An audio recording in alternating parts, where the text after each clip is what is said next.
Le gouvernement de François Legault suspend un autre programme en immigration. Cette fois-ci, il cible le parrainage de réfugiés à l'étranger, donc une autre mesure qui vise à respecter ses objectifs de diminuer le nombre d'immigrants. Du 1er janvier au 30 juin prochain, donc, il sera impossible pour une personne ou un organisme de présenter une demande d'engagement pour parrainer un réfugié qui se trouve dans un autre pays, ainsi que les membres de sa famille. On en discute cet après-midi avec Maître Maxime Lapointe, avocat spécialiste en immigration. Bonjour. Bonjour, Mme Fortin. Est-ce que vous avez pris le temps de pouvoir mesurer les impacts de cette nouvelle mesure? Ben, c'est des volumes qui sont quand même mineurs, mais les impacts sont majeurs, évidemment, pour les gens qui espéraient pouvoir enfin déposer une demande. Là, c'est des programmes qui sont contingentés d'une part et qui ont eu plusieurs suspensions dans les dernières années. Vous savez, le gouvernement peut suspendre un programme d'immigration ou d'autres. Si on pense, exemple, un programme qui est trop populaire, le programme Rouler vert, par exemple, on le suspend parce que la demande, elle est trop forte. Et on peut aussi suspendre le programme pour des raisons d'intégrité. Je pense, par exemple, à la PCU, où on a fini par suspendre le programme parce que les gens en abusaient.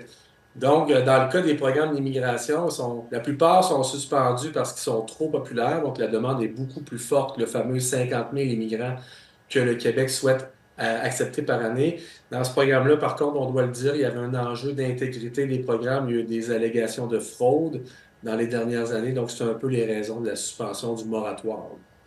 On comprend que, bon, le nombre n'est pas très, très grand, mais au niveau de ce que ça coûte pour le Québec, c'est un programme qui, techniquement, ne coûte pratiquement rien, compte tenu que ce sont les familles ou les organismes qui se portent garant des réfugiés, non?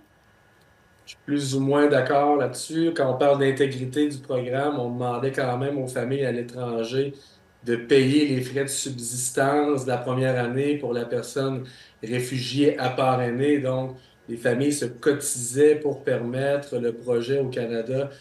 C'est sérieux, là, il y avait quand même des enjeux d'intégrité dans ce programme-là.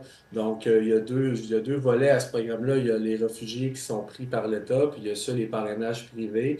Donc, les parrainages privés, eux, se séparent en deux. Des familles, des particuliers, en limite de 100, et des organismes reconnus qui, eux, oui, voient les options restreintes depuis plusieurs années, à tort ou à raison, mais il y a quand même eu dans le lot de dossiers de la fraude, là.